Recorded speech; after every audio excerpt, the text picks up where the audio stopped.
हाँ जी बेटा, good morning. Good morning everyone. सब बढ़िया हैं? चलिए, अगर हम लोग बात करें बेटा, सबसे पहले तो प्लीज अब थोड़ी देर के लिए इधर, स्पेशली इधर गर्ल्स को बोल रहा हूं, बातें बंद, और ये बातें करना लेक्चर के बाद। अब सबसे पहला पॉइंट बेटा, आज ऐसा कोई स्टूडेंट है जिसका फर्स्ट लेक्चर हो? आपसे मेरी बात हो गई है। और कोई स्टूडेंट आपका भी फर्स्ट? पुराना कोई लेक्चर देखा था या नहीं देखा? भी बैकअप नहीं देखा। अब अगर मैं बात करूं, सुन लो, आपसे स्पेशली बोल रहा हूं जिनका फर्स्ट लेक्चर है बेटा। लास्ट लेक्चर की बात करूं तो लास्ट लेक्चर में हम लोगों ने चैप्टर स्टार्ट कर लिया था, और चैप्टर के अंदर हम लोगों ने कुछ कॉन्सेप्ट कंप्लीट किया था। उसी कॉन्सेप्ट से हल्का सा लिंकेज है आज के कॉन्सेप्ट का। इनकेस कहीं डाउट आता है तो लेक्चर के बाद मेरे से अलग से डाउट को पूछ लेना, ठीक है? अब आपस से बात करते हैं सर। सबसे पहले बात करते हैं तो लास्ट लेक्चर की बात करें तो लास्ट लेक्चर में बेटा कौन सा चैप्टर स्टार्ट किया था? Public finance. पब्लिक फाइनेंस के अंदर कौन सी यूनिट स्टार्ट करी थी? Fiscal function. सबसे पहला पॉइंट, फिस्कल फंक्शंस के अंदर हम लोगों ने सबसे पहला टॉपिक पढ़ा था, बिना देखे रिकॉल करो।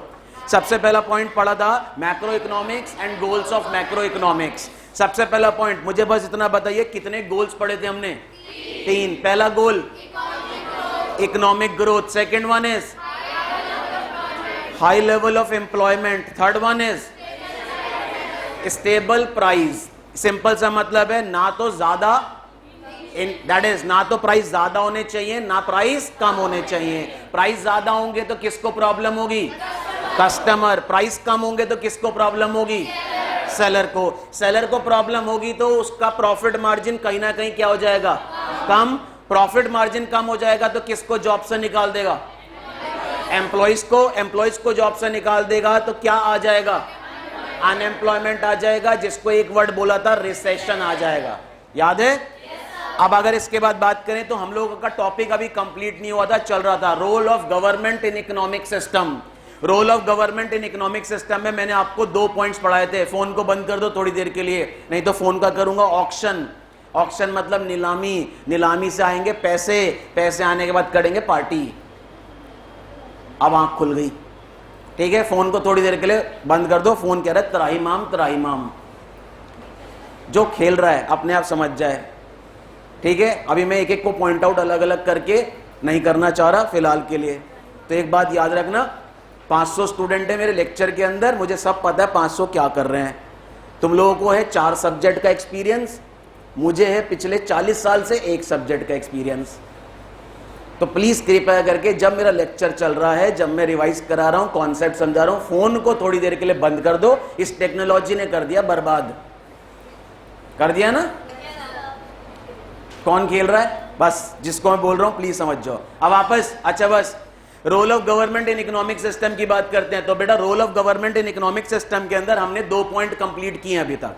पहला पॉइंट मैंने आपको ये बताया था बेटा, 3 तरीके के इकोनॉमिक सिस्टम होते हैं या 3 तरीके की इकोनॉमी होती हैं। बेटा पहली इकोनॉमी बताई थी कैपिटलिस्ट, कैपिटलिस्ट बोलते हैं या कैपिटलिज्म बोलते हैं। सेकंड सोशलिस्ट या सोशलिज्म। Third mixed economy. अगर मैं बात करूं बेटा, सब कुछ प्राइवेट के हवाले छोड़ दो, गवर्नमेंट का मिनिमम इंटरवेंशन, इसको क्या बोलेंगे? कैपिटलिज्म या कैपिटलिस्ट। सब कुछ गवर्नमेंट के कंट्रोल में रहेगा, सोशलिस्ट या सोशलिज्म। और अगर मैं बात करूं combination of both, means government भी है और प्राइवेट कंपनीज भी हैं, इसको बोलते हैं मिक्स्ड। अगर मैं बात करूं चाइना या नॉर्थ कोरिया में कौन सा इकोनॉमिक सिस्टम है? सोशलिस्ट। इंडिया में मिक्स, यूएस में कैपिटलिस्ट। इसके बाद मैंने आपको एक चीज और बताई थी, जैसे ह्यूमन बीइंग की वांट्स कैसी होती हैं, उन वांट्स को पूरा करने के लिए ह्यूमन बीइंग के पास रिसोर्सेज कैसी होती हैं? Relatively limited. वैसे ही गवर्नमेंट के पास भी रिसोर्सेज कैसी हैं? Relatively limited. और गवर्नमेंट के पास जो वांट्स आती हैं वो कैसी होती हैं? अनलिमिटेड। तो क्या सारी वांट्स को पूरा कर सकते हैं? नहीं। कुछ वांट्स को क्या करा जाएगा? सेटिस्फाई, और कुछ वांट्स को अनसेटिस्फाई रहने दिया जाएगा। ये 2 पॉइंट पढ़ाए थे।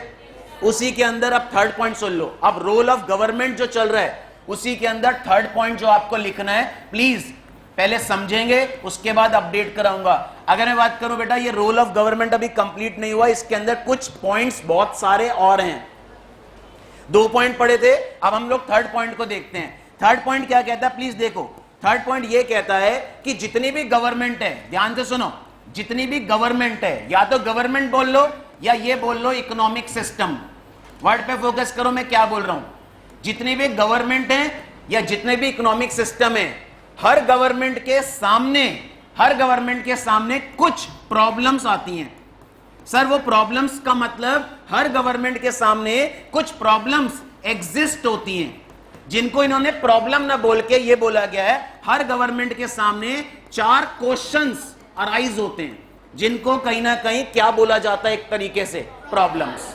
फॉर एग्जाम्पल इंडियन गवर्नमेंट के सामने 4 प्रॉब्लम अराइज हुई, जिनको क्या बोला गया, प्रॉब्लम्स, या जिनको क्या बोला गया, क्वेश्चन। तो थर्ड पॉइंट ये बता रहा है कि हर कंट्री की गवर्नमेंट के सामने 4 क्या आते हैं, क्वेश्चंस आते हैं। सर वो 4 क्वेश्चंस क्या क्या होते हैं? पहला क्वेश्चन होता है हाउ टू प्रोड्यूस। पहला क्वेश्चन होता है how to produce, what to produce, for whom to produce.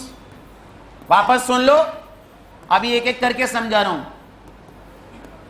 Her country की गवर्नमेंट के सामने 4 क्वेश्चन आते हैं। पहला क्वेश्चन आता है हाउ टू प्रोड्यूस, या ये कह सकते हो व्हाट टू प्रोड्यूस। सेकंड आता है हाउ टू प्रोड्यूस, थर्ड आता है फॉर whom टू प्रोड्यूस, और फोर्थ आता है वापस हाउ मच रिसोर्सेज। ध्यान से सुनना क्योंकि एमसीक्यू बन सकता है। How much resources should be set apart for future capacity. ध्यान से समझो, अभी एक एक करके समझा रहा हूं तुम लोगों को ये चारों पॉइंट्स। पहला पॉइंट, सबसे पहले वापस सुन लो, हर कंट्री की गवर्नमेंट के सामने 4 क्या आती हैं, प्रॉब्लम, जिनको प्रॉब्लम्स ना बोल के क्या बोला गया, क्वेश्चन। पहला क्वेश्चन वापस what to produce, second question how to produce, third question for whom to produce, और fourth question how much resources should be set apart for future capacity. Sir इसका मतलब क्या है? ध्यान से सुनो, इंडियन गवर्नमेंट के पास अगर मैं बात करूं, हमारी कंट्री की गवर्नमेंट के पास रिसोर्सेज कैसी हैं, रिलेटिवली लिमिटेड। अब मुझे बताओ उस रिलेटिवली लिमिटेड रिसोर्सेज को ही क्या करना है, गवर्नमेंट को एलोकेट करना है। अब पॉइंट देखो, रिसोर्सेज तो है बेटा रिलेटिवली लिमिटेड, और गवर्नमेंट के सामने 4 प्रॉब्लम आ रही हैं। पहली प्रॉब्लम, उन रिसोर्सेज के थ्रू सबसे पहले कौन से गुड्स या कौन सी सर्विसेज को बनाएं। वापस सुनो, मुझे एक बात बताओ, आपको कुछ और चाहिए, मेरे को कुछ और चाहिए, किसी थर्ड पर्सन को कुछ और चाहिए, सबकी जो डिमांड है गवर्नमेंट के सामने वो सेम रहेगी या डिफरेंट? डिफरेंट। क्या सबकी डिमांड गवर्नमेंट सेटिस्फाई कर सकता है? इसका मतलब सुनो, गवर्नमेंट के सामने एक सबसे बड़ा प्रॉब्लम क्या आया, गवर्नमेंट सबसे पहले क्या बनाए, रोड बनाए, ब्रिज बनाए, हाईवे बनाए, या कौन कौन सी ऐसी फैसिलिटी है जिसको सबसे पहले बनाए। That is the biggest problem जो गवर्नमेंट के सामने आती है, और इस प्रॉब्लम को क्या बोला गया है, व्हाट टू प्रोड्यूस। अब मुझे सोच के बताओ, मैं बोल रहा हूं कि मुझे हाईवे चाहिए, ठीक है, एक बोल रहा है उसे पार्क चाहिए, एक बोल रहा है उसको ट्रांसपोर्ट फैसिलिटी बेटर चाहिए, एक बोल रहा है सर हमें तो रोड अच्छी चाहिए, एक बोल रहा है हमें तो ब्रिजेस चाहिए। तो मुझे सोच के बताओ, क्या सबकी डिमांड, वापस सबकी वांट्स सेटिस्फाई हो सकती है? तो गवर्नमेंट के सामने एक बहुत बड़ी प्रॉब्लम आ गई। क्या प्रॉब्लम आ गई? गवर्नमेंट सबसे पहले क्या बनाए, इसको क्या बोलते हैं, व्हाट टू प्रोड्यूस। पहला problem clear. Second point, how to produce. मुझे एक बात सोच के बताओ, हाउ टू प्रोड्यूस का मतलब गवर्नमेंट कुछ भी बनाए, ठीक है, कैसे बनाए? 2 तरीके होते हैं बनाने के, एक होता है बेटा लेबर इंटेंसिव, क्या होता है, लेबर इंटेंसिव, और एक होता है बेटा कैपिटल इंटेंसिव। इसका मतलब सर मैं जो भी गुड्स या सर्विसेज बना रहा हूं, मैं मतलब गवर्नमेंट, वो गुड्स और सर्विसेज कैसे बने, लेबर को यूज करके बनाए या टेक्नोलॉजी को यूज करके बनाए, लेबर को यूज करके बनाए या टेक्नोलॉजी को यूज करके बनाए। टेक्नोलॉजी मतलब मशीनरी। अब मुझे सोच के बताओ, गवर्नमेंट अगर क्या बनाना चाहता है, कोई भी गुड्स या कोई भी सर्विसेज, तो बेटा या तो वो किसके थ्रू बनाएगा, लेबर के थ्रू या किसके थ्रू बनाएगा? मशीनरी के थ्रू। लेबर को बोलते हैं लेबर इंटेंसिव और मशीनरी को बोलते हैं कैपिटल इंटेंसिव। अब मुझे एक बात सोच के बताओ, कुछ चीजें ऐसी हैं जो मशीनरी के थ्रू बननी चाहिए, तो गवर्नमेंट उनको कैसे बनाएगा? मशीन के थ्रू। कुछ चीजें ऐसी हैं जो किसके थ्रू बनेंगी? लेबर के थ्रू। अब मुझे बस इतना सोच के बताओ, जो चीज लेबर के थ्रू बननी चाहिए गवर्नमेंट अगर उसको मशीनरी के थ्रू बनाता तो भी प्रॉब्लम, जो चीज मशीनरी के थ्रू बननी चाहिए गवर्नमेंट अगर उसको लेबर के थ्रू बनवाता तो भी प्रॉब्लम। तो गवर्नमेंट के सामने एक और प्रॉब्लम आ गई, हाउ टू प्रोड्यूस, कि किस रिसोर्स को, दैट इज इस रिसोर्स से मैं पहले क्या बनवाऊं और कैसे बनवाऊं। मुझे एक बात सोच के बताओ, एक पर्सन ने बोला कि मुझे रोड चाहिए, एक ने क्या बोला? ब्रिज चाहिए, एक ने बोला हाईवे चाहिए। तो ये प्रॉब्लम गवर्नमेंट के सामने आई, इस प्रॉब्लम को क्या बोला गया? What to produce. दूसरी चीज, रोड है, ब्रिज है, हाईवे है, जो भी चीज पब्लिक डिमांड कर रही है गवर्नमेंट से, उन चीजों को गवर्नमेंट कैसे बनवाए, इस प्रॉब्लम को क्या बोलेंगे? How to produce. दोनों प्रॉब्लम क्लियर। तीसरी प्रॉब्लम गवर्नमेंट के सामने एक और आती है, for whom to produce. Sir whom का मतलब है जो भी चीज हम बनवा रहे हैं किसके लिए पहले बनवाएं। सर किसके लिए मतलब? रिच लोगों के लिए पहले बनवाएं, मिडिल सेगमेंट के लिए पहले बनवाएं, या पुअर सेगमेंट के लिए पहले बनवाएं। अनदर बिग प्रॉब्लम जो गवर्नमेंट के सामने आती है, तो इसलिए यहां लिखा है फॉर होम टू प्रोड्यूस, किसके लिए पहले बनवाएं। इसका मतलब रिच सेगमेंट के लिए पहले बनवाएं, मिडिल सेगमेंट के लिए पहले बनवाएं, या पुअर सेगमेंट के लिए पहले बनवाएं। वापस सुन लो, सबसे पहला पॉइंट, गवर्नमेंट के पास रिसोर्सेस कैसी हैं? Relatively limited. उन रिसोर्सेस को ही गवर्नमेंट को क्या करना है? एलोकेट। अब जब रिसोर्सेस को गवर्नमेंट एलोकेट कर रहा है तो गवर्नमेंट के सामने सबसे बड़ी क्या आ गई? प्रॉब्लम, जिनको बोले 4 क्वेश्चन। पहली प्रॉब्लम, व्हाट टू प्रोड्यूस, उन रिसोर्सेस के थ्रू सबसे पहले क्या बनवाएं। दूसरा प्रॉब्लम, उन रिसोर्सेस के थ्रू सबसे पहले क्या बनवाएं और कैसे बनवाएं। तीसरी प्रॉब्लम, उन रिसोर्सेस के थ्रू क्या बनवाएं, कैसे बनवाएं और किसके लिए पहले बनवाएं। और चौथी प्रॉब्लम, हाउ मच रिसोर्सेस। सुन लो ध्यान से, चौथी इंपॉर्टेंट है। अगर मैं सारी रिसोर्सेस को, ध्यान से सुनो, अगर मैं सारी रिसोर्सेस को आज ही क्या कर लेता हूं? यूटिलाइज। अगर मैं सारी रिसोर्सेस को आज ही क्या कर लेता हूं? यूज, तो बेटा फ्यूचर के लिए तो रिसोर्सेस बचेंगे ही नहीं। तो कितनी रिसोर्सेस ऐसी हैं जिनको हमें बचा के रखना है, किस पर्पस के लिए? फ्यूचर के लिए। अनदर प्रॉब्लम, पहला पॉइंट सुन लो ध्यान से, रिसोर्सेस कैसी हैं? Relatively limited. इसका मतलब कम है, किसके कंपैरेटिवली? वांट्स। अब इन कम रिसोर्सेस को गवर्नमेंट क्या करेगा? एलोकेट। अब एलोकेट कर रहा है तो सबसे पहला क्वेश्चन आया, इन रिसोर्सेस के थ्रू सबसे पहले क्या बनवाएं। दूसरा क्वेश्चन आया, कैसे बनवाएं। तीसरा क्वेश्चन आया, किसके लिए पहले बनवाएं। और चौथा क्वेश्चन आया, इन रिसोर्सेज में से कितनी रिसोर्सेज यूज करें और कितनी रिसोर्सेज को फ्यूचर के लिए बचा के रखें। ये 4 क्वेश्चन हैं और ये 4 क्वेश्चन को कहीं ना कहीं क्या बोला गया है? ये 4 प्रॉब्लम्स हैं जो हर कंट्री की गवर्नमेंट को इन प्रॉब्लम्स से जूझना पड़ता है। इसको बोला गया है 4 क्वेश्चंस हैं, वापस 4 क्वेश्चंस हैं जो हर गवर्नमेंट या हर इकोनॉमिक सिस्टम के सामने क्या होते हैं? एग्जिस्ट। आई होप क्लियर है सबको। That is the third point. अभी रोल पे वापस आ रहा हूं, रोल अभी नहीं समझाए, अभी सिर्फ क्या समझा रहे हैं? कुछ बेसिक चीजें। अब मुझे एक बात सोच के बताओ, रोल ऑफ गवर्नमेंट में तुमने सबसे पहला पॉइंट क्या पढ़ा कि 3 तरीके के क्या होते हैं? Economic system, one is socialist, capitalist, mix. फिर आप लोगों को बताया गया कि गवर्नमेंट के पास रिसोर्सेज कैसी हैं? Relatively limited. वांट्स कैसी हैं? अनलिमिटेड। उन रिलेटिवली लिमिटेड रिसोर्सेज को किस तरीके से एलोकेट करें कि वांट्स क्या हो जाएं? सेटिस्फाई। सारी वांट्स सेटिस्फाई नहीं हो सकती। फिर तीसरा पॉइंट यह बताया कि गवर्नमेंट अपनी रिलेटिवली लिमिटेड रिसोर्सेज के थ्रू सबसे पहले क्या बनवाए, कैसे बनवाए, किसके लिए बनवाए, और उन रिसोर्सेज में से कितनी रिसोर्सेज बचा के रखे, किस पर्पस के लिए? फ्यूचर के लिए। ये 4 प्रॉब्लम हैं। इन 4 प्रॉब्लम को बोला गया 4 क्वेश्चन जो हर गवर्नमेंट के सामने क्या होते हैं, अराइज होते हैं, एग्जिस्ट। क्लियर है यहां तक? अपडेट करो। और जो तुमने मैंने पॉइंट लिखवाए 2 पॉइंट, उसी में 3rd पॉइंट लिखना। अभी आ रहा हूं गवर्नमेंट के रोल पे, लेकिन कुछ बेसिक चीजें। और एक बात सुन लो, एमसीक्यू पूछा जा सकता है, एमसीक्यू वापस बोल रहा हूं, पूछा जा सकता है इन 4 क्वेश्चन पे। तो मैंने तुम्हारे को रोल ऑफ गवर्नमेंट में 2 पॉइंट लिखवाए थे, उसी में नेक्स्ट पॉइंट लिखो, नेक्स्ट पॉइंट लिखो। रोल ऑफ गवर्नमेंट जो तुम लोग लिख रहे थे उसी में 3rd पॉइंट लिखो। An economic system, an economic system, an economic system exist,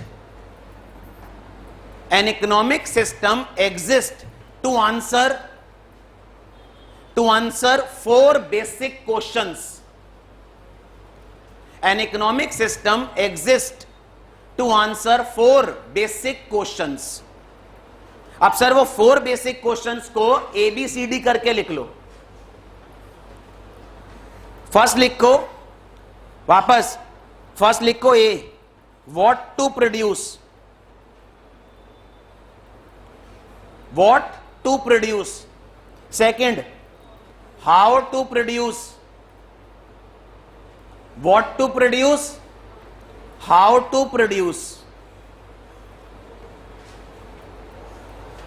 Third, for whom to produce,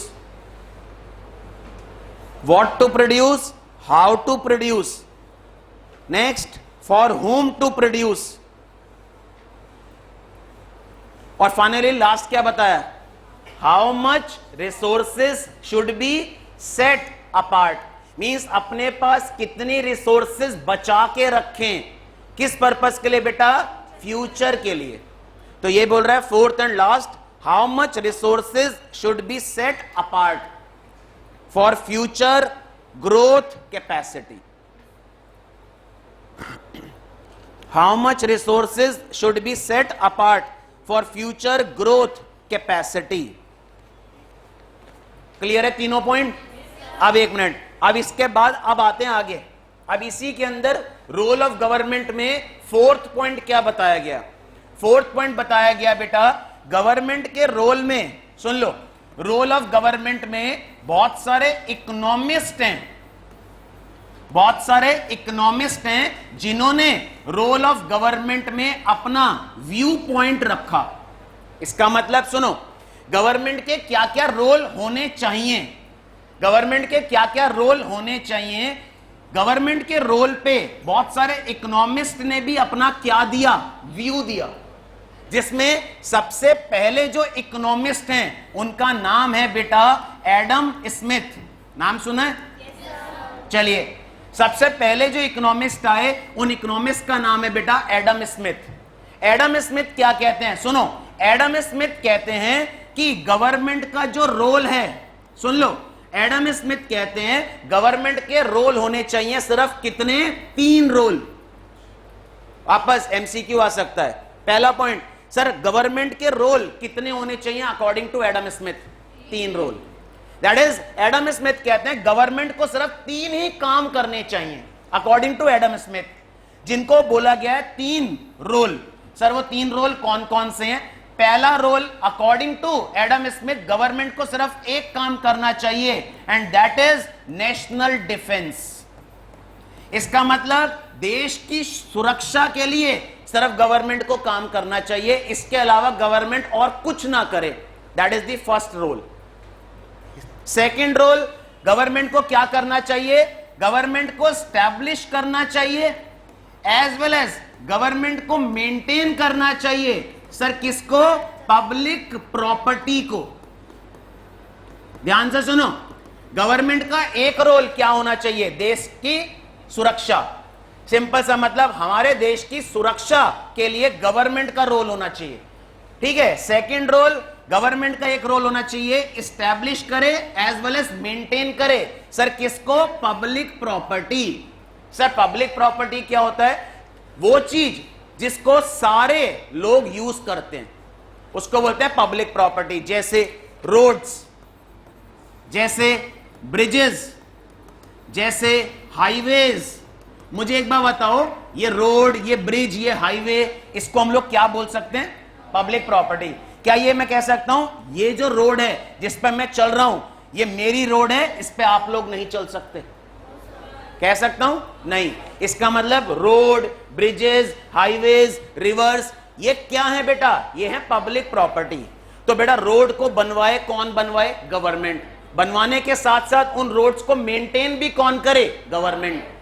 bridges को कौन बनवाए? गवर्नमेंट।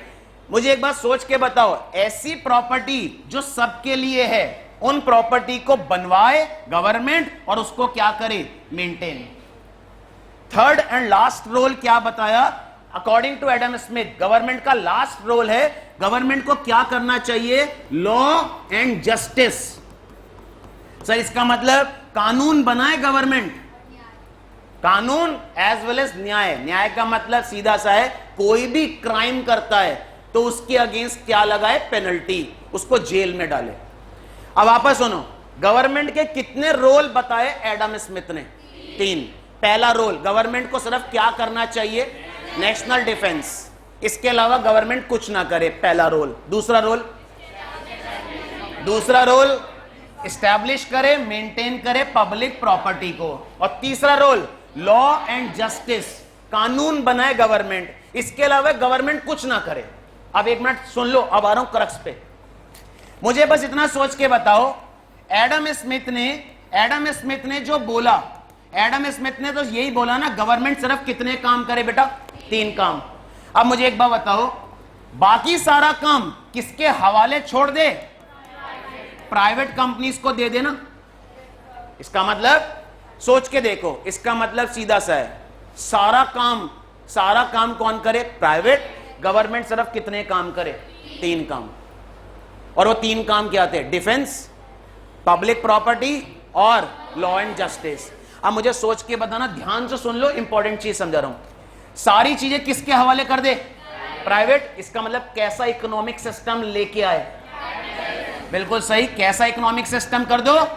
कैपिटलिस्ट। कैपिटलिस्ट का मतलब सिर्फ सब कुछ प्राइवेट करेगा, गवर्नमेंट का बिल्कुल मिनिमम इंटरवेंशन होगा। अब मुझे सोच के बताना, अगर सब कुछ प्राइवेट के हवाले कर देते हैं, इसका मतलब सब कुछ किसके हवाले कर देते हैं? प्राइवेट। तो मुझे बताइए, प्राइवेट कंपनीज का, ध्यान से सुनो, प्राइवेट कंपनीज का बेटा एक बहुत बड़ा मोटिव होता है, and that motive is what? Profit. मुझे सोच के बताओ ना, पहला पॉइंट है, एडम स्मिथ कहता है गवर्नमेंट को 3 काम करने चाहिए, इसके अलावा कुछ भी काम नहीं करना चाहिए। तो बेटा अगर गवर्नमेंट कुछ और काम नहीं करेगा तो कौन करेगा फिर? प्राइवेट करेंगे। अब मुझे बताओ, प्राइवेट अगर सारा काम करता है तो इसका मतलब कैसा इकोनॉमिक सिस्टम? कैपिटलिस्ट। यहां तक समझ आया? अब मेरा क्वेश्चन है, अगर प्राइवेट सारा काम करती हैं, दैट इज प्राइवेट कंपनी सारा काम करती हैं, तो बेटा प्राइवेट कंपनीज का एक सबसे बड़ा ऑब्जेक्टिव क्या है? मोटिव क्या है? प्रॉफिट। अब सोच के देखो, मैं क्या कह रहा हूं, प्राइवेट के हवाले अगर सब कुछ छोड़ दिया तो बेटा प्राइवेट कंपनीज पता है क्या करेंगी? प्रॉफिट के लिए प्राइवेट कंपनीज वो चीज ज्यादा बनाएंगी जिसमें उसको क्या होगा? प्रॉफिट। जैसे क्या बनेगा ज्यादा? टोबैको। क्या बनेंगे ज्यादा? लिकर।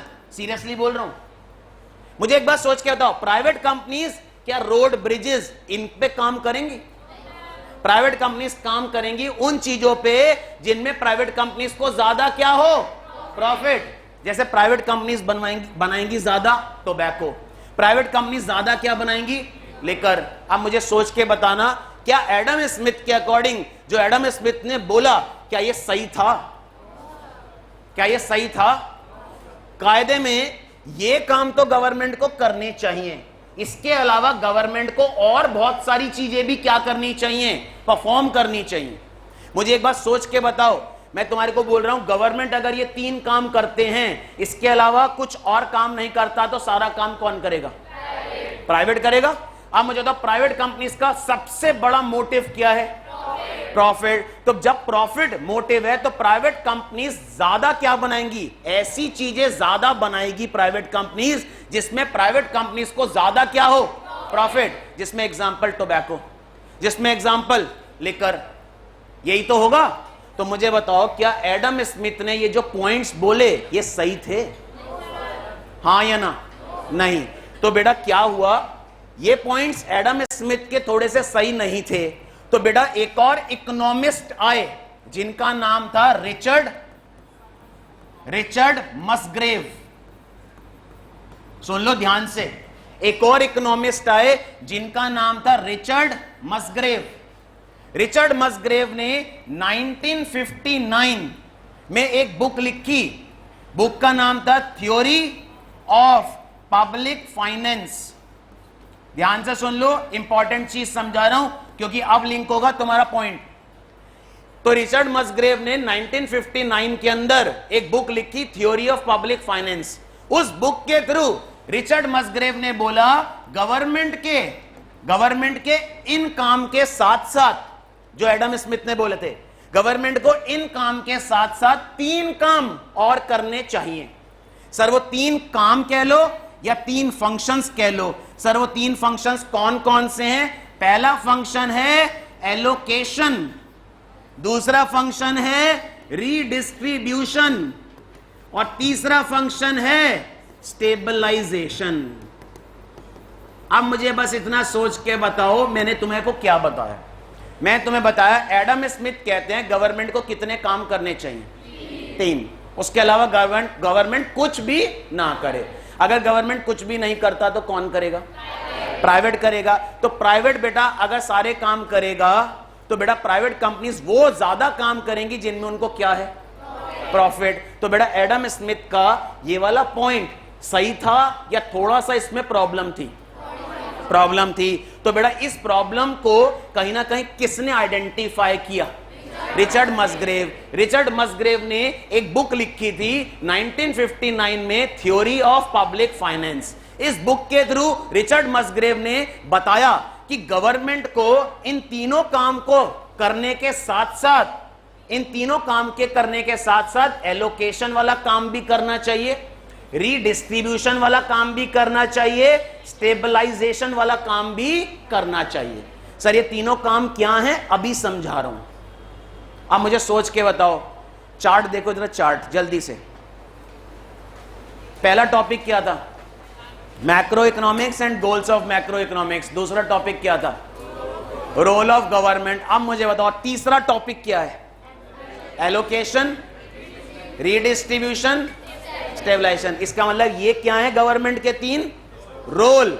और यही 3 रोल के बारे में किसने बोला? रिचर्ड मसग्रेव। तो तुम्हारे को ये 3 रोल क्या करने हैं? डिटेल में पढ़ने हैं। अब तुम्हें टॉपिक लिंक हो रहा है? कैसे चला? लिंक हो रहा है टॉपिक? अब बस मुझे सोच के बताओ, तुमसे एक एमसीक्यू पूछ रहा हूं। Allocation function, redistribution function, stabilisation function, अभी समझा रहा हूं क्या है। इन फंक्शंस को कौन से इकोनॉमिस्ट ने बोला था? एक एमसीक्यू। कब बोला था? दूसरा एमसीक्यू, कैसे बोला था? एक बुक लिखी थी, बुक का नाम था theory of public finance. Adam Smith के अकॉर्डिंग गवर्नमेंट के कितने रोल होने चाहिए? पहला रोल नेशनल डिफेंस, दूसरा role establish and maintain of public property, तीसरा maintaining law and justice. I hope clear है। इतना लिख लो पहले, इससे ज्यादा अभी और आगे पढ़ा रहा हूं क्योंकि ये एक एक करके फंक्शंस पे आ रहा हूं मैं। तो पहले तुमने 3 पॉइंट लिखे हैं, अब लिखो 4th पॉइंट। 4th पॉइंट के अंदर इस तरीके से हेडिंग बनाना। 4th पॉइंट में लिखना इकोनॉमिस्ट व्यू। मैंने भी तो ये बोला, बहुत सारे इकोनॉमिस्ट ने अपना क्या दिया था? व्यू। तो 4th पॉइंट बनाइए economist view in role of government. Economist view in role of government. अब इसके अंदर सबसे पहले कौन से इकोनॉमिस्ट आएंगे? तो नेक्स्ट पॉइंट से, दैट इज नेक्स्ट लाइन से लिख लो इसी में, अकॉर्डिंग टू एडम स्मिथ,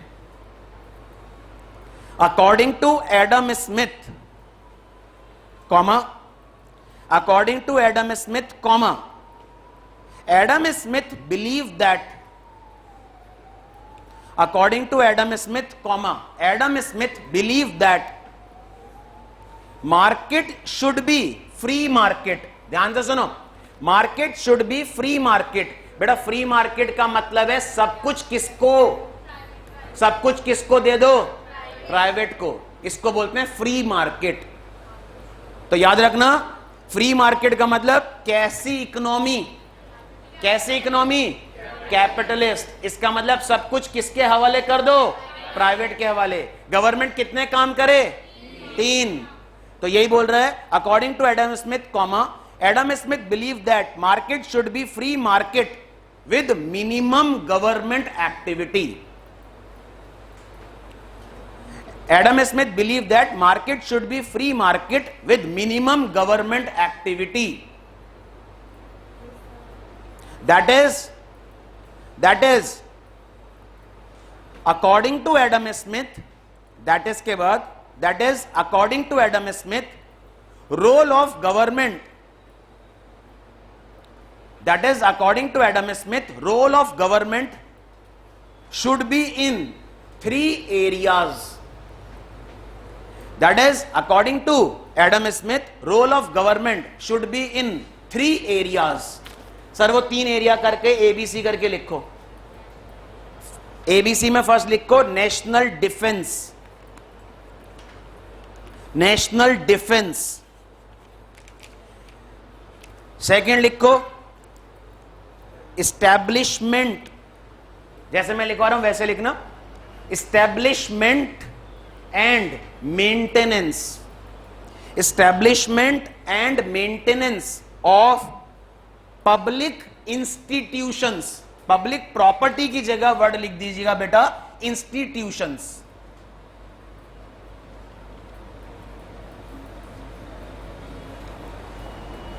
तो आपने लिखा है नेशनल डिफेंस, सेकंड लिखा है establishment and maintenance of public institutions such as, example भी लिख रहा हूं, such as roads, comma bridges etcetera.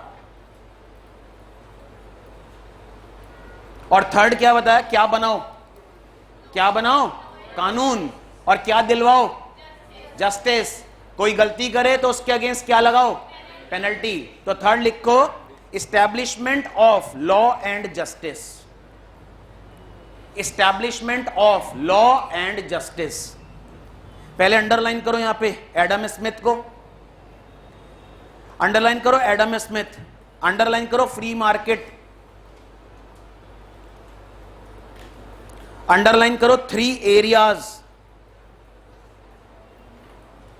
जिसमें एक तो अंडरलाइन कर लो, पहला लाइन नेशनल डिफेंस, दूसरा अंडरलाइन करो पब्लिक इंस्टीट्यूशंस, और तीसरा अंडरलाइन करो लॉ एंड जस्टिस।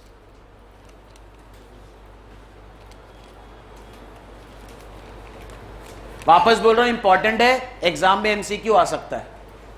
आप सुन लो, गवर्नमेंट के रोल कितने होने चाहिए अकॉर्डिंग टू एडम स्मिथ, 3। वो 3 रोल कौन कौन से, national defence, establishment and maintenance of public institution and establishment of law and justice.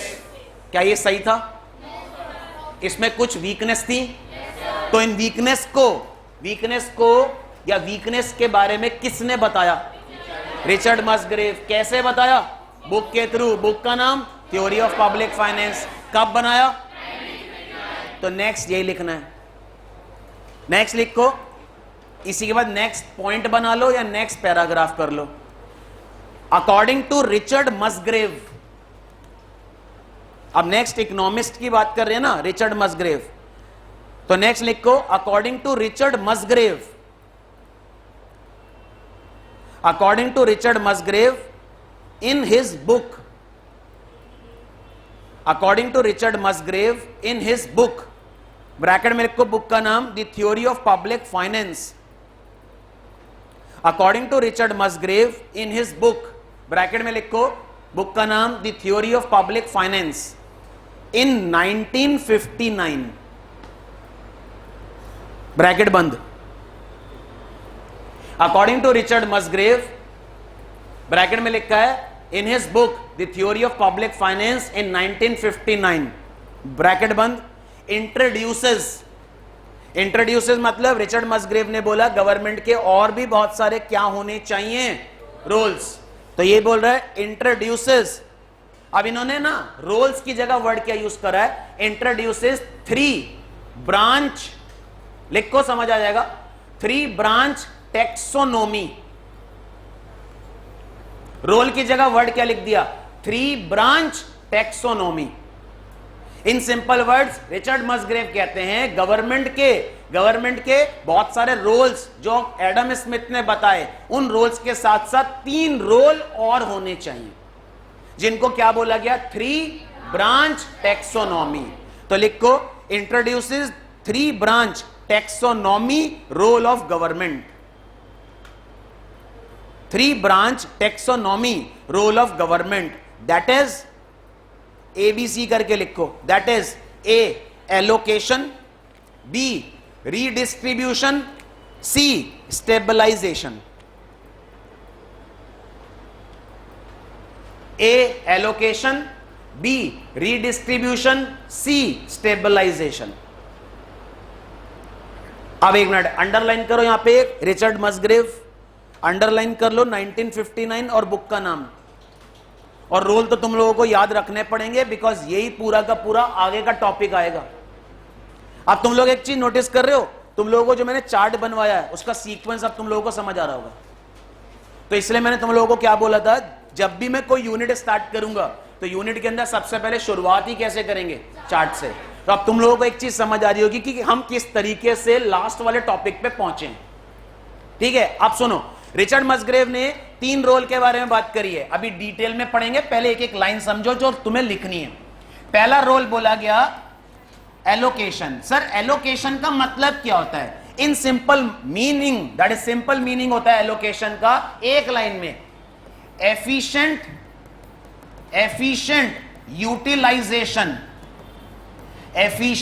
Utilisation of resources. Sir क्या मतलब हुआ, बस मुझे इतना सोच के बताओ, गवर्नमेंट के पास जो रिसोर्सेज हैं वो कैसी हैं, रिलेटिवली लिमिटेड। इसका मतलब रिसोर्सेज वांट्स के कंपैरेटिवली कम है। तो मुझे बताओ रिसोर्सेज का वेस्टेज होना चाहिए या नहीं होना चाहिए, नहीं होना चाहिए। इसका मतलब एलोकेशन का मतलब होता है रिसोर्सेज का जो यूटिलाइजेशन है वो कैसा हो, एफिशिएंट। इसका मतलब रिसोर्सेज को क्या ना करे government, waste, that is no wastage, that is simple मतलब प्रॉपर यूटिलाइजेशन ऑफ रिसोर्सेज। इसको क्या बोलते हैं, एलोकेशन। एक बात सोच के बताओ, रिसोर्सेज है बेटा लिमिटेड, जिसको सिंपल वर्ड में बोलते हैं रिलेटिवली लिमिटेड। अब मुझे बताओ रिसोर्सेज के थ्रू बनने चाहिए रोड्स, ध्यान से सुनो, रिसोर्सेज के थ्रू क्या बनने चाहिए, रोड्स, ठीक है। लेकिन हम रिसोर्सेज के थ्रू बना रहे हैं ब्रिज, जबकि हमें ब्रिज की जरूरत नहीं है। तो मुझे बताओ रिसोर्सेज कहां लगनी चाहिए थी, रोड्स को बनाने में, कहां लगा दी, तो क्या रिसोर्सेज का प्रॉपर एलोकेशन हुआ, नहीं।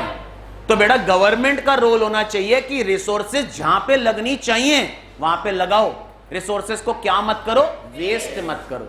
क्योंकि सबसे बड़ी प्रॉब्लम है रिसोर्सेज ही कैसी हैं, रिलेटिवली लिमिटेड, और इस रिलेटिवली लिमिटेड रिसोर्सेज को बोलते हैं problem of scarcity. Very good, पहला पॉइंट क्लियर।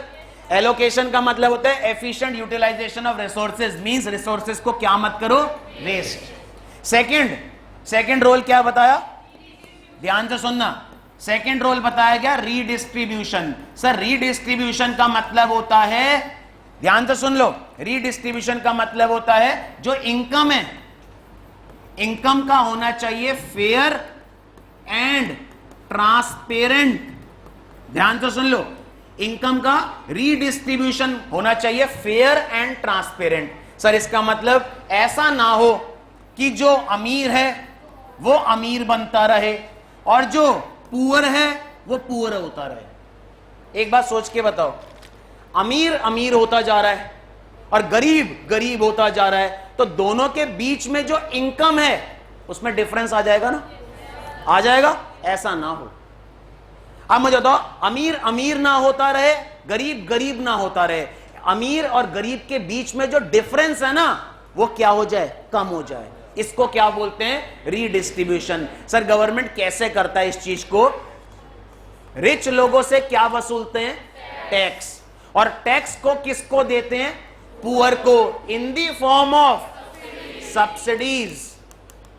तो मुझे एक बात सोच के बताओ, इसको क्या बोलेंगे? रीडिस्ट्रीब्यूशन। तो पहला रोल था एलोकेशन, दूसरा रोल क्या बताया? रीडिस्ट्रीब्यूशन। क्लियर है? अब मुझे एक बात सोच के बताइए, आपको भी पता होगा कोविड के टाइम पे जब सब कुछ, पूरी इकोनॉमी शटडाउन हो गई, सब कुछ बंद हो गया, कोई फैक्ट्री नहीं, कुछ नहीं, लोगों की जॉब चली गई, तब भी गवर्नमेंट ने ना बेटा बहुत सारी चीजों को लोगों को बांटा free of cost. Food government ने बांटा। मुझे एक बात बताओ, गवर्नमेंट के पास पहले रिसोर्सेस क्या थी? कम। उन रिसोर्सेस को गवर्नमेंट उन रिसोर्सेस को यूज करके क्या बांट रहा है? पब्लिक को फूड बांट रहा है। गवर्नमेंट के पास फूड के पैसे कहां से आएंगे? कहां से वसूलेगा? टैक्स। टैक्स कहां से आएंगे? रिच से। उन टैक्स को पुअर को देगा इन दी फॉर्म ऑफ सब्सिडीज। बेटा तो इन दोनों रिच और पुअर के बीच में जो डिफरेंस है या इनकम का जो इनइक्वालिटी है वो बेटा कैसा हो जाएगा? Fair and transparent. इस फंक्शन को क्या बोलते हैं? Redistribution. Third and last function क्या बताया इन्होंने? स्टेबलाइजेशन, जिसके बारे में मैं ऑलरेडी लास्ट लेक्चर में बात कर चुका था। स्टेबलाइजेशन का सिंपल सा मतलब होता है, कोई मुझे बताएगा प्राइस ज्यादा होने चाहिए या कम? इन्फ्लेशन होना चाहिए? नहीं। डिफ्लेशन होना चाहिए? इन्फ्लेशन का मतलब महंगाई, सिंपल मतलब प्राइस ज्यादा। डिफ्लेशन का मतलब प्राइस कम। प्राइस ज्यादा हुए तो किसको प्रॉब्लम? कस्टमर को। प्राइस कम हुए तो किसको प्रॉब्लम? सेलर को। तो बेटा प्राइस कैसे होने चाहिए? स्टेबल। स्टेबल को सिंपल मतलब moderate. That is the third function of government. तो वापस रिचर्ड मसग्रेव के अकॉर्डिंग कितने फंक्शंस होने चाहिए गवर्नमेंट के? जितने फंक्शंस एडम स्मिथ ने बोले वो तो होने चाहिए, उसके अलावा 3 फंक्शन और। पहला फंक्शन एलोकेशन का मतलब efficient utilisation of resources, that is resources का वेस्टेज ना हो। दूसरा फंक्शन रीडिस्ट्रीब्यूशन का मतलब इनकम कैसे डिवाइड हो? Fair and transparent. तीसरा फंक्शन स्टेबलाइजेशन, मींस प्राइस कैसे होने चाहिए? ना तो ज्यादा ना कम। ज्यादा हुए तो कस्टमर को प्रॉब्लम, कम हुए तो सेलर को प्रॉब्लम। क्लियर है? तो तुमने लिखा है 3 फंक्शन एबीसी करके, उन तीनों को नेक्स्ट पैराग्राफ में एक एक लाइन में एक्सप्लेन करवा रहा हूं, फिर डिटेल में समझेंगे। लिखो नेक्स्ट लाइन से, जैसे मैं लिखवा रहा हूं पैराग्राफ वैसे लिखना। Allocation means optimum, allocation means optimum और एफिशिएंट। एलोकेशन मींस ऑप्टिमम और efficient utilization of resources. Allocation means optimum or efficient utilization of resources, comma redistribution means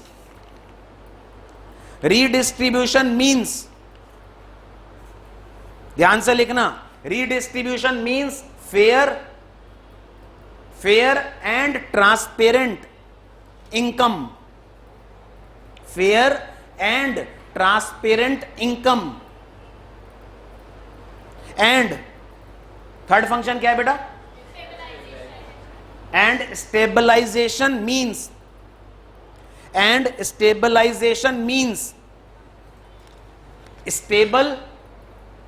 stable price level। Sir stable price level का मतलब ना तो क्या होना चाहिए? Inflation. ना क्या होना चाहिए? तो स्टेबल प्राइस लेवल के बाद लिखो that is not inflation, nor deflation. Not inflation nor deflation. Clear है यहां तक? आप सुन लो जरा एक इंपॉर्टेंट पॉइंट, ध्यान से सुन लो जरा। अकॉर्डिंग टू रिचर्ड मसग्रेव कितने फंक्शंस बताए? कौन कौन से 3 function? Allocation, redistribution and third one is stabilisation. अब ध्यान से सुनना जरा ध्यान से, जिस पे एमसीक्यू पूछा जाता है। इन तीनों फंक्शन में से पहले दो फंक्शन को बोला जाता है माइक्रो इकोनॉमिक। एलोकेशन, रीडिस्ट्रीब्यूशन, इन दोनों फंक्शन को क्या बोलते हैं? Micro economic. और स्टेबलाइजेशन को क्या बोलते हैं? Macro economic function. अभी इस पे चर्चा आगे आएगी जब एक एक करके डिटेल में पढ़ेंगे, लेकिन for the time being note डाल के एक लाइन लिखो। एमसीक्यू है, रिपीटेड एमसीक्यू एग्जाम में, नोट डाल के लिखना अलग से एक line. Allocation and redistribution, allocation and redistribution, allocation and redistribution function, allocation and redistribution function are microeconomic. Allocation and redistribution function are microeconomic, whereas stabilization function is macroeconomic. ये मैंने तुम्हारे को नोट डाल के पॉइंट क्यों लिखवाया है? स्पेशली बोल रहा हूं, नोट डाल के लिखा है, तुम लोगों ने हाईलाइट करना है, कर लो। इस पे एमसीक्यू एग्जाम में रिपीटेड है। क्वेश्चन क्या था? 4 ऑप्शन आएंगे, 4 ऑप्शन में से एलोकेशन एक ऑप्शन होगा, रीडिस्ट्रीब्यूशन एक ऑप्शन होगा, स्टेबलाइजेशन एक ऑप्शन होगा, ऑल अबव एक ऑप्शन होगा। क्वेश्चन क्या होगा? इन सारे ऑप्शन में से कौन सा फंक्शन मैक्रो इकोनॉमिक है? स्टेबलाइजेशन। तो बेटा वापस सुन लो, रिपीटेड क्वेश्चन है, अभी इस पे चर्चा आगे जाके करूंगा। यहां तक क्लियर है? अब हेडिंग डालो एलोकेशन फंक्शन। अब हमें एक एक करके फंक्शंस पढ़ने हैं, तीनों। लास्ट टॉपिक पे आ गए हो तुम लोग इस यूनिट के। अब हेडिंग डाल लो एलोकेशन फंक्शन। अब एलोकेशन फंक्शन में आज के पॉइंट ऑफ व्यू से, दैट इज आज के लेक्चर में 2 पॉइंट समझा रहा हूं, क्योंकि इसके अंदर बहुत सारे पॉइंट्स हैं। एलोकेशन थोड़ा सा डिटेल में है, रीडिस्ट्रीब्यूशन और स्टेबलाइजेशन उतना डिटेल में नहीं गिवन।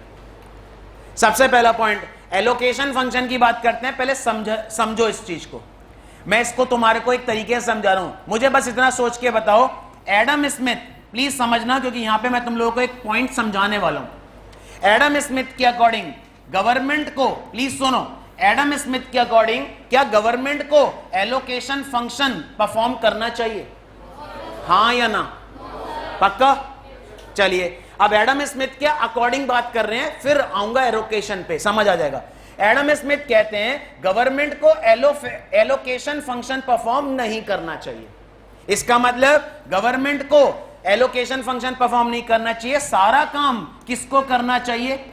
प्राइवेट को। ये किसने बोला? चलो अब देखो, अगर प्राइवेट कंपनी सारा काम करती हैं तो प्राइवेट कंपनीज का ऑब्जेक्टिव क्या है? प्रॉफिट है, हां या ना? अब देखना जरा ध्यान से, प्राइवेट कंपनीज का ऑब्जेक्टिव है प्रॉफिट। अब ध्यान से सुनो, हमें चाहिए, हम मतलब लोगों को चाहिए बेटा क्या? रोड्स। लोगों को क्या चाहिए? ब्रिजेस। लोगों को क्या चाहिए? हाईवेज। लोगों को चाहिए वाटर पार्क। लोगों को चाहिए रिवर्स। लोगों की जो डिमांड है वो है ये, ठीक है? अब ध्यान से सुनना, अगर प्राइवेट कंपनी सारा काम करती हैं, लोगों को क्या चाहिए? रिवर। प्राइवेट कंपनी रिवर की जगह क्या बनाएगी? सोचना, प्राइवेट कंपनी ज्यादा क्या बनाएगी? टोबैको बनाएगी। प्राइवेट कंपनी ज्यादा क्या बनाएंगी? वो चीज बनाएंगी जिनमें उसको ज्यादा क्या है बेटा? प्रॉफिट। अब सोच के देखो, बनना क्या चाहिए? रिवर्स बननी चाहिए। रिवर्स क्या बनने चाहिए? हाईवे। क्या बनने चाहिए? ब्रिज। क्या बनने चाहिए? लेकिन प्राइवेट कंपनी क्या ज्यादा बना रही है? टोबैको। क्या ज्यादा बना रही है? यहां तक समझ आया? अब देखना जरा, बस इतना देखो जरा, रिसोर्सेज जो हैं, रिसोर्सेज कहां पे लगनी चाहिए? कहां पे लगनी चाहिए एक्चुअल में? रिवर्स को बनाने में। कहां पे लगा दी रिसोर्सेज? क्या बनाने में? टोबैको।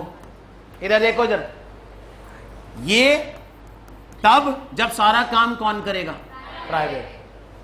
प्राइवेट कंपनीज के हवाले अगर कर दिया तो रिसोर्सेज लगनी चाहिए थी रिवर को बनने में। रिसोर्सेस कहां पे लग गई? टोबैको। तो पहला पॉइंट, क्या रिसोर्सेस का सही तरीके से एलोकेशन हुआ? क्या बनने चाहिए ज्यादा? रिवर्स। क्या बना दिए ज्यादा? टोबैको। किसने बना दिए? प्राइवेट। तो मुझे सोच के बताओ, एडम स्मिथ बोलता है कि गवर्नमेंट को एलोकेशन फंक्शन में नहीं आना चाहिए, यही तो बोलता है। लेकिन मुझे बताओ, अगर गवर्नमेंट एलोकेशन फंक्शन में नहीं आता तो बेटा मुझे बताओ क्या ज्यादा बनने चाहिए थे? रिवर्स। क्या ज्यादा बन गए? टोबैको। तो गवर्नमेंट को एलोकेशन फंक्शन में आना पड़ा, यस या नो? अब दूसरा पॉइंट, सर इधर देख लो, सारे रिवर्स ज्यादा बनने चाहिए थे, बन गए टोबैको। इसका मतलब टोबैको का हो गया ओवर प्रोडक्शन, यही तो हुआ। और रिवर्स का हो गया अंडर प्रोडक्शन। वर्ड पे फोकस कर लो, अब तुम्हारे को लिंक करा रहा हूं। रिवर्स ज्यादा बननी चाहिए, टोबैको कम बनने चाहिए। लेकिन प्राइवेट कंपनीज क्या कर रही हैं? टोबैको ज्यादा बना रहे हैं, रिवर्स को कम बना रहे हैं। इधर देख लो, तो टोबैको ज्यादा बन रहा है तो टोबैको का क्या हो गया? Over production.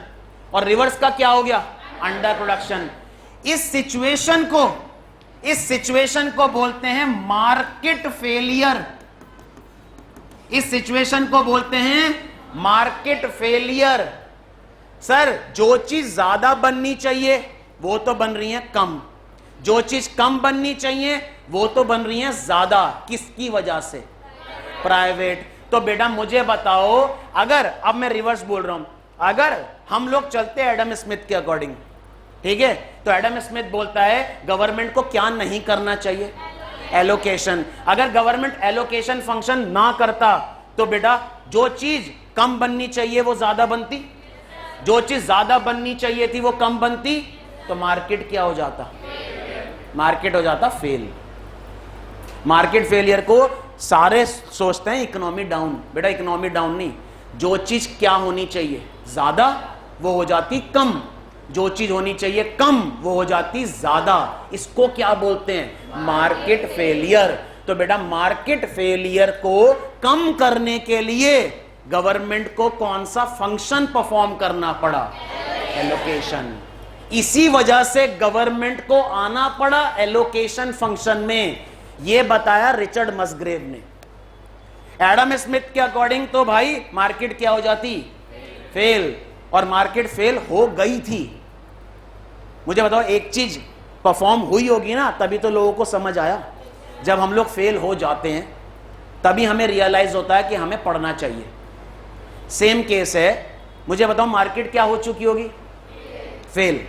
मार्केट फेल हो गई होगी तभी तो रिचर्ड मसग्रेव ने क्या बोला, भाई गवर्नमेंट को तीन काम के साथ साथ और बहुत सारे क्या करने पड़ेंगे? काम। जिसमें एक काम क्या आया? एलोकेशन। दूसरा काम क्या आया? रीडिस्ट्रीब्यूशन। तीसरा काम क्या आया? Stabilization.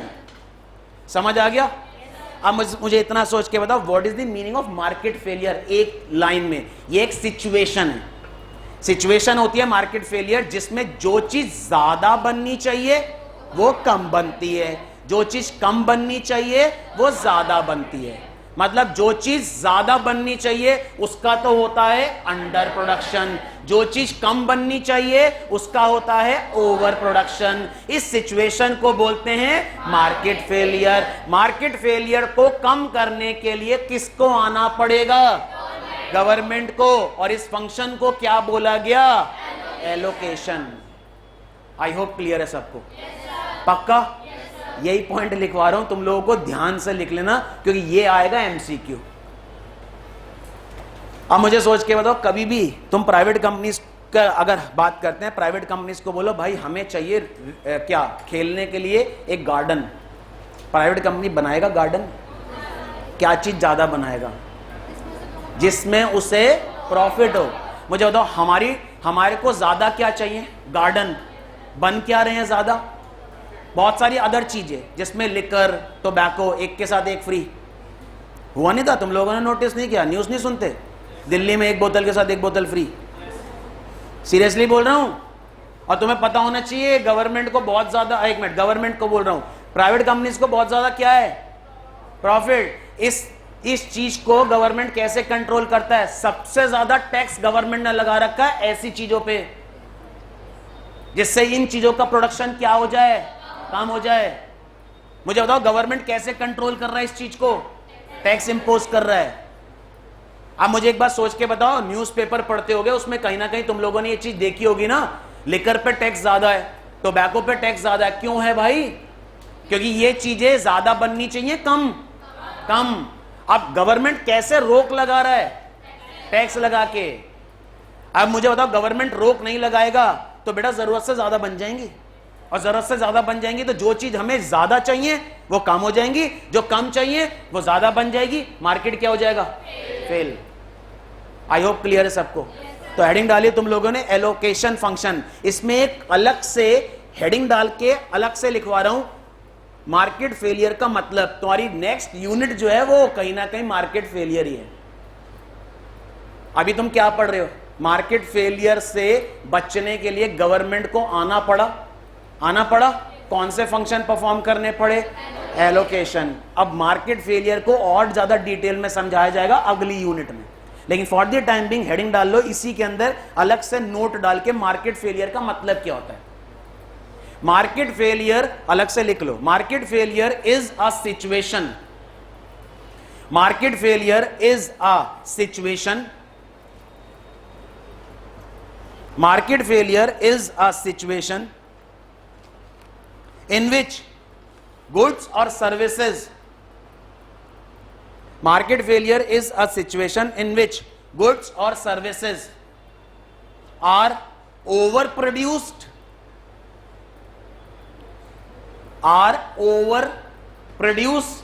or underproduced. Market situation, that is market failure is a situation in which goods or services are overproduced or underproduced. इसको अंडरलाइन कर लो, इस पे एमसीक्यू पूछा जा सकता है। What is the meaning of market failure? जो चीज कम चाहिए वो क्या हो रही है?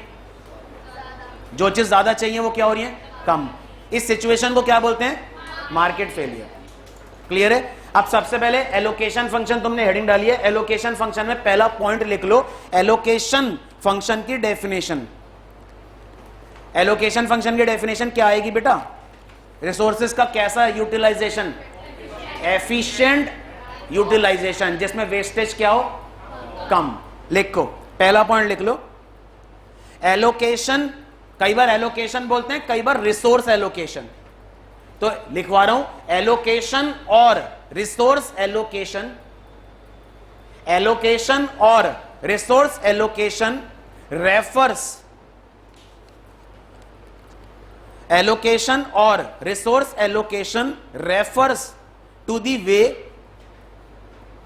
एलोकेशन और resource allocation refers to the way in which